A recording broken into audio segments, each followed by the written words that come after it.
boy, I'm here, I'm doing stand-up. I do want to preface this by saying this is my second setback ever. The last time I did stand-up, I had a panic attack on stage. And I'm here not because I love the craft, but because I really love tempting fate, okay? Oh boy, let's just get right into it. I don't know if this is relatable to anyone. I've kind of had a rough couple 18 months. You know what I mean? I don't want to get too dark off the top, but here is how bleak things got for me. I had not one, but 2 crisis numbers saved in my phone, okay? On speed dial. One of them was for suicide prevention. The other one was if I ever tiptoed too close to the line of thinking I could cut my own bangs. I will let you figure out which one was successful. It's been a weird year, right? Who's had a weird year? Make some noise if it's a weird year.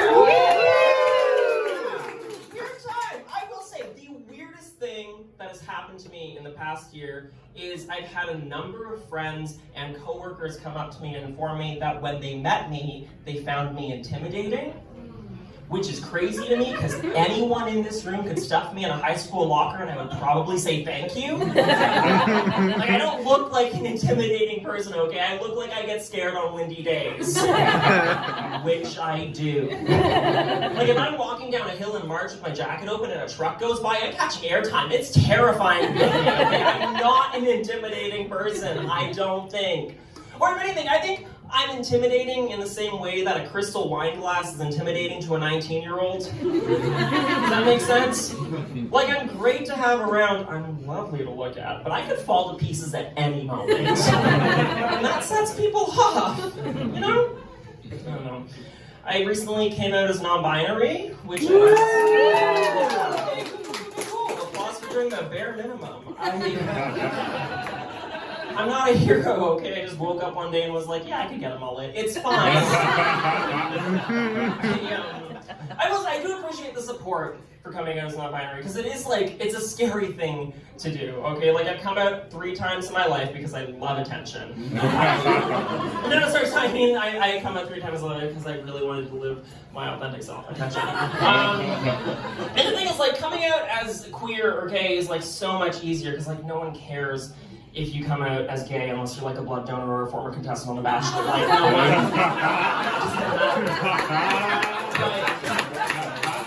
You know, like, coming out as trans is a much different game because that's something people have to actively engage with. You know, like, people have to change the language they use. They have to change their pronouns for you. They actively engage with the way they perceive you as a person. And it shouldn't be a lot to ask of someone, but it is. And I'm very fortunate that, like, everyone around me, my friends, my family, they were super on board with it. My family got the pronouns thing right away. And they went further. They actually, like, to ask questions about, like, what language they can use. Like, recently my mom texted me asking if disappointment is gender neutral. She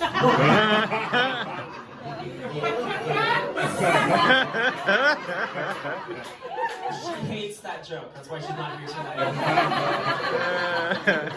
I was like, my family and friends got it so much easier than, like, my coworkers did. I recently got a new job. I can't legally tell you about it, but if you got a vaccine, you're welcome. But that's the thing. So I work in a clinic, right? And, like, you have, like, clients and customers coming in. And it's not the pronouns that they have a problem with. It's that when you work in the service industry, you're expected to address people in a formal manner. And that's like a very gendered language to some people. And all my coworkers were like, well, if we can't call you sir, what can we call you? And I was like, oh, super easy. You can call me buddy, you can call me friend, you can call me pal. You know, like, any of these options are great. Just treat every non-binary person you meet as if they are your child and you're telling them that you're divorcing their mom. You know, like, any sport. Everything's gonna be all right. Maybe don't do the lean, that's condescending. But we're not on board with that. They're like, Brendan, that's not a way to formally address a client. I was like, number one, why do you have to formally address anyone? I don't know what it is about the service industry. You have to call everyone sir or ma'am as if they're your landlord. It's crazy to me. Also, number two, like, I don't care what your gender is, calling anyone ma'am is a form of assault. Like,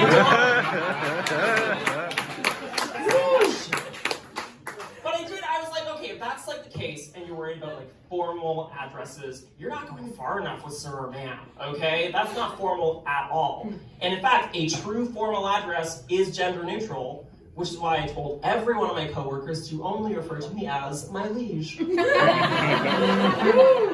doesn't say for my coworkers, because that's like any service industry job. If you catch me at Costco, it's not sir, it's I'm so sorry, Your Excellence. The free samples are only for customers, you have to leave.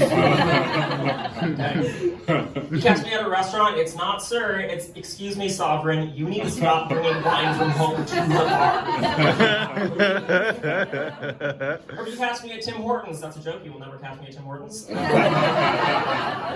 catch me at that shithole disguised as a coffee shop. Okay, this isn't part of the joke. I hate Tim Hortons, but you know who loves Tim Hortons? Oh no.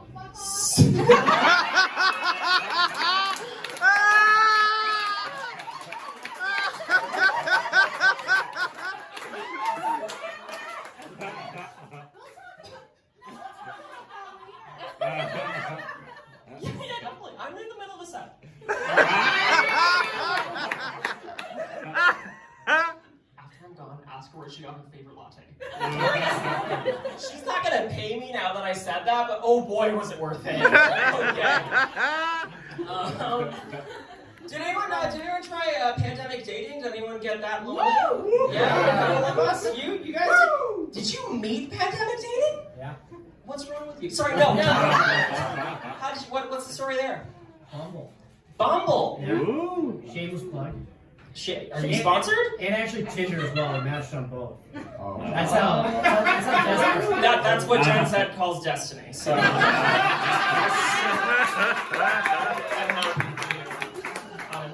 I didn't have quite a successful love story. I did get desperate enough to try pandemic dating. I think I'm like a pretty comfortable person being by myself. I'm comfortable being single, but like when I get drunk, I'm like, I don't need a man, but I want one, you know? And this is my new personal best. I'm sure you'll be impressed by this, people who found love. I went on a date, speed ran it, 30 minutes door to door, in and out with apps. I could have ordered a pizza from the moment I sat down and beaten it home, and I know that because I did. Sometimes you just figure these things out. I'm really not good at dating. I don't know what gave it away. I'm really good at getting broken up with, I assume, otherwise why would it keep happening? I think the reason I'm not good at dating is I tend to treat the men I date the way you treat a shampoo bottle when you forget your phone and go to the bathroom. You know what I mean? I'll get bored, so I'll pick one up and I'll be like, tell me all your secrets. And once I've learned everything interesting, I'll drop them and be like, time to get out of this shithole. The shithole is the relationship. It's a very good metaphor. I should say I do consider men to be a single-use plastic. If one use, maybe. You shouldn't recycle them, because what happens? Then some other poor animal chokes on something you carelessly threw out. I want to tell you guys so many jokes. I'm so excited to be here and I've been having so much fun. You've been absolutely fantastic. I've been running this. Thank you so much.